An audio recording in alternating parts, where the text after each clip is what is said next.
Good morning, I'm Maiki Oreta and you're watching Basis Points, where we dive deep into the numbers and the stories that drive our economy and shape our world. Before we bring you the first in business news, let's get the latest on Tropical Storm Enteng, which has been bringing heavy rains and flooding to several parts of Luzon. The weather system was last spotted 100 kilometers north-northwest of Daet, Camarines Norte, or 115 kilometers northeast of Infanta, Quezon. It's packing maximum sustained winds of 75 kilometers per hour and gustiness of up to 90 kilometers per hour. Weather Bureau Pag-asa says that Enteng, which is moving northwestward, might make landfall over Isabela or Cagayan this afternoon or tonight. It's forecast to maintain tropical storm category until Tuesday, after which it's expected to intensify into a severe tropical storm by Wednesday. Meantime, signal number 2 is up over several parts of Luzon, including Camarines Norte, Cagayan, Aurora, and Apayao. On the other hand, more than 20 areas are under signal number 1, including Batanes, Ilocos Norte, Ilocos Sur, Abra, Ifugao, Nueva Vizcaya, Metro Manila, and Laguna. In other news, amid the onslaught caused by Tropical Storm Enteng, government work and classes in public and private schools at all levels were suspended in Metro Manila today. Several other local government units have also canceled classes at all levels. This includes Camarines Sur, Camarines Norte, Quezon Province, Batangas, Cavite, and Rizal. Several airlines have also announced flight cancellations to and from Manila due to the bad weather.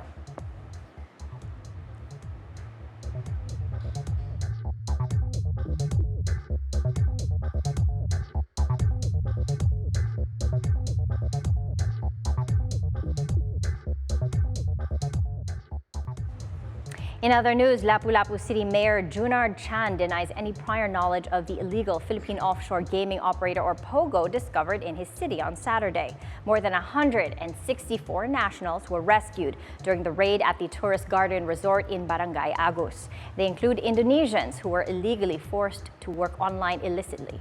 According to the Presidential Anti-Organized Crime Commission, the raid was conducted following a request from the Indonesian government to rescue its citizens.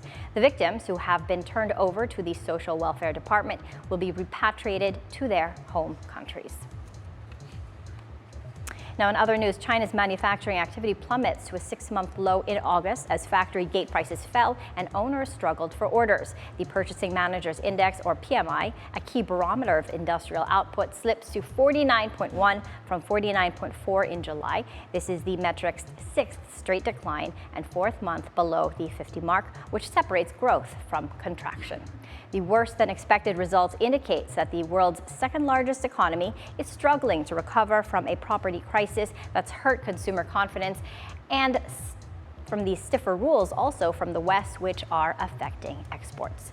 The dismal data raises expectations that their government will direct more stimulus to households instead of pouring funds into infrastructure projects.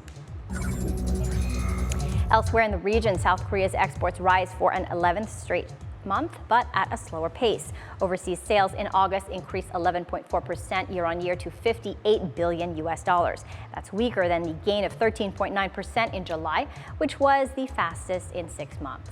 This comes as the demand for computer chips also slowed to a 5-month low, while auto sales fell for a 3rd consecutive month. Here's a look at what's ahead in the financial markets. First up, the latest U.S. employment data will be released on September 6th. Further signs of weakness from this sector could revive fears of a recession, which would prompt investors to dump riskier assets. Now, this report may also provide clues on how aggressively the U.S. Federal Reserve might move in the coming months. Over in Europe, the political crisis in France is in focus as France's president, Emmanuel Macron, refuses to appoint the candidate proposed by Prime Minister from the left-wing government. Investors have been shunning French stocks amid this deadlock.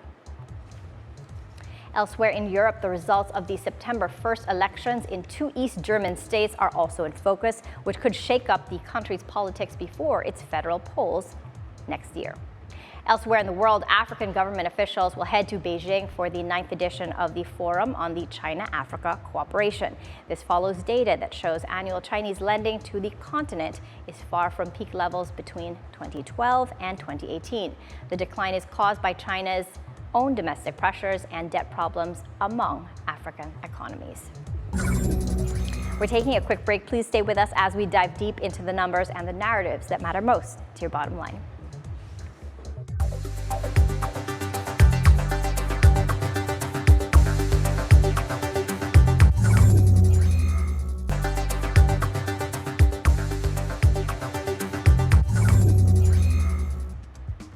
Welcome back. Investors in Asia start the new trading month with lighter market activity than usual as U.S. markets are closed today for the Labor Day holiday. The economic backdrop, however, seems optimistic enough on expectations of a soft landing in the world's largest economy and a dovish Federal Reserve outlook that may boost investors' appetite for riskier emerging market assets. Data last week shows growth in the U.S. beating forecasts and inflation cooling just as the Fed is about to kick off its easing cycle. This sent the Dow Jones Industrial Average to a fresh record high to end the week at 41,563, while the S&P 500 advanced 1%. The tech-heavy Nasdaq gained more than 1.1%. Now, lingering concerns over China, though, might temper any optimism as manufacturing activity there sank to a 6-month low, contracting for a 4th straight month. Now, trading at the Philippine Stock Exchange opened just a few minutes ago. Let's take a look at those initial figures. Now, right now, we're seeing a mixed picture at the Stock Exchange. The PSE index is up by 0.3% to 69.17. This is on the back of gains in the holding firms and the services counters, which are up by about 0.8% each. All shares index up as well, up by 0.2%. Meantime, the financials, mining, oil, and property counters are in the red. Now, on a lighter note, historic pieces by revered Filipino artists like Juan Luna and Fernando Amorsolo are coming up on the auction block as part of the magnificent September auction at the Leon Gallery, which will take place on September 14th. With us today to tell us more about this and much more is the owner of the gallery himself, Jaime Ponce de Leon. Hi, Jaime. Good morning, and thanks for being here with us. Maiki. Okay, so Jaime, your path is interesting because you started as a barangay captain in Dumaguete, and now you're running one of the country's top auction houses. How did that career shift come to be? Well, basically, I wanted to be in a bigger city. I mean, what can you achieve in a small city? So I had bigger dreams. So I wanted to live in Manila and start a life in Manila. And you took up interior design, you studied at PSID, and then you shifted to antiques and you became a treasure hunter. How did that So while I was transition doing start? interior design, I started putting things on clients' walls and disposing of things also in clients' walls. So it became a business. So that's when I started to open my space in Corinthian Plaza. That was the first space we had. And so it was while doing that we became an auction house in 2013 when a bank needed to liquidate their collection. And so Interesting. So in 2010, you opened up the Leon Gallery, but in 2013, that was when it came to be what we know it as, which is a place where you can, you know, auction things and collectibles with us. Okay. Can you tell us about this first auction that you held? It was from Prudential Life, and the bank needed to liquidate its collection. And this was what got you to become the auction house that you are today, going back to that first foray. What was that like? So when a friend who was a lawyer for the bank came up to us if we could auction the art pieces they had, I had zero knowledge in auctions. So I offered to sell for them privately. Like, why not just broker everything for them? But the mandate of their company needed an auction. So with zero knowledge, I immediately called Mr. Sid Reyes, who I've known handled a lot of charity auctions, if he could auction for us, and he gladly said yes. So that's when we started. So everything after that, I had to learn and to get courses abroad to be able to professionalize everything. But that first auction became very successful, which gave us the impetus to continue and to. Since then, how many auctions have you had? Oh, we've had 4 a year, so times 10. And we also have the online auctions, so we probably have had almost 100 auctions already. Okay, and coming up, we've got this special piece in the studio right now, which we're going to show you. Can you talk to us about this special piece from Amarsolo? The theme is Under the Mango Tree, and it's entitled Mango Gatherers. This was from 1929. Can you tell us more about this piece? So when I saw this Amarsolo in the States, I said, this is probably the most beautiful Amarsolo I have ever seen. And because I've seen a lot of Amarsolos. We have sold like hundreds of Amarsolos, but this one is truly special. It ticks all the boxes: the period, the medium, the subject matter, and the provenance. So this piece, aside from its beauty, has an incredible provenance. Yeah, talk to us about the provenance of this piece. So this piece came from the Nell family. Edward J. Nell. Old timers would know him because he's known as the father of Philippine air conditioning. He was a big businessman in the 1920s and the 1930s, and even Jose Concepcion Sr., the father of the famous Joe Concepcion, was his accountant. Industries. And of course, the Concepcions ended up owning Carrier Air Conditioning, which was owned by the Nell family. So he was involved in various businesses here in the Philippines. And so all these years, the paintings, so they had a couple of Amarsolos, and especially these as the crown among the pieces, has always been in their collection for 95 years. Okay. So this was in their Atherton home in California, where I got the piece. And wow, when I saw it, this is expected to break in the terms world of record expectations, of the world Amarsolo. record for an Amarsolo piece, this was a 1939 piece, also under the mango tree. Under it the mango was tree. for $1 million. Yeah, that was owned by the Counts of Pericamps, the Aboites, Ugarte, Zobel, Melian, that piece. Incredible provenance too. That sold in 2018 for about 47 million. But From a later period, and it was for even a later smaller. period, 2 years later than this piece, smaller, and when this piece came up, I mean, the condition is just excellent. It was just like made yesterday. It's a gem. The colors are still so vibrant. Wow. I mean, I've never seen an Amarsolo this beautiful. Yeah, I mean, the way he uses light, I mean, it shines brightly to this day. Okay, so this piece that we have here in the studio, what's the starting bid for this? It starts at 18 million. Okay. And well, people can be lucky. They could probably get it cheap. Why not? I mean, auction is always everybody's game. You could get things cheap. You could probably overpay at times. Right.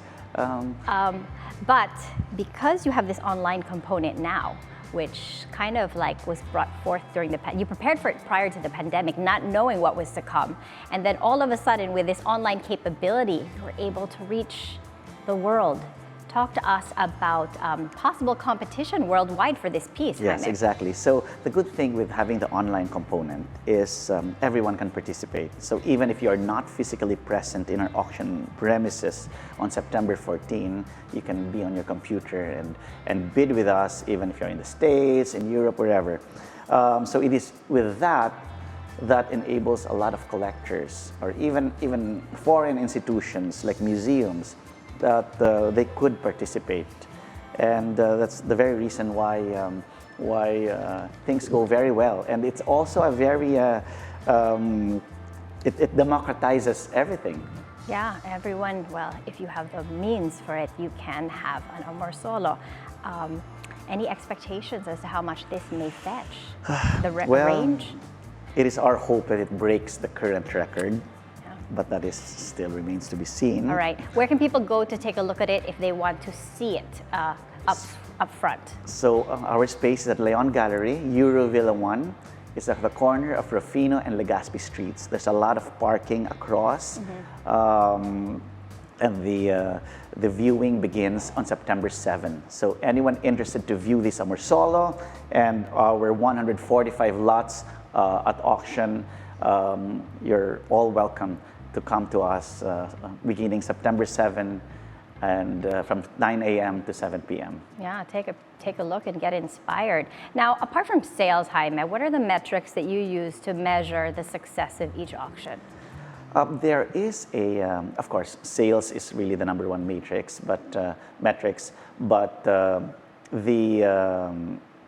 there is a database for auction results that is available to anyone. There's what you call ArtPrice, there is ArtNet, AskArt, all these databases which you can access and see how artworks sell for.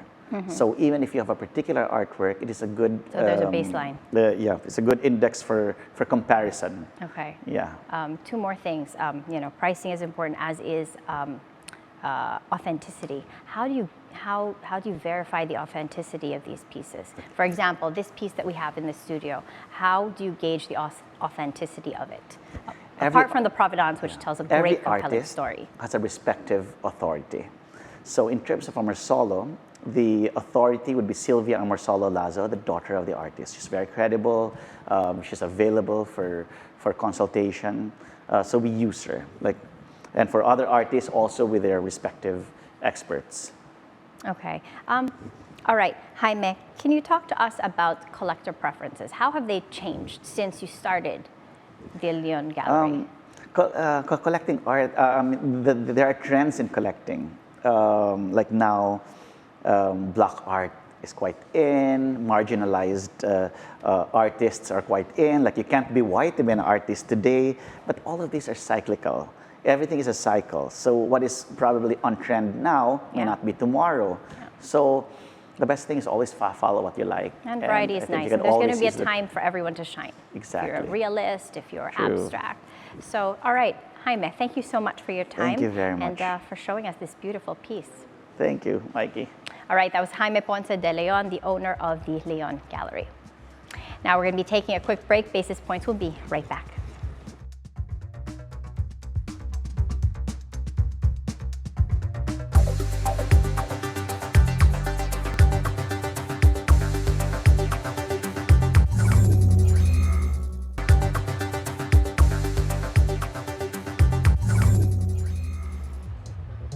Let's check on the business headlines in the major news websites. On Inquirer, bank lending grew at its fastest pace in almost 2 years in July as businesses took up more loans, which offset a slower expansion in consumer credit. The Bangko Sentral ng Pilipinas reports that outstanding loans of big banks went up by 0.1% to roughly 12 trillion pesos in July. On Business World, Converge ICT Solutions of billionaire Dennis Uy abandons its plans to acquire the Lopez family Sky Cable Corporation, citing the company's challenging financial position. Converge, however, may consider expanding the partnership with Sky Cable after signing a commercial agreement to upgrade the cable provider's network and services in July. And on Bilyonaryo, Del Monte Pacific of billionaire Joselito Butch Campos outlines key priorities to support the company's recovery. This includes hiring new plantation and sales chiefs, improving productivity, strengthening distributor sales fundamentals, and leveraging on their profitable fresh pineapple business.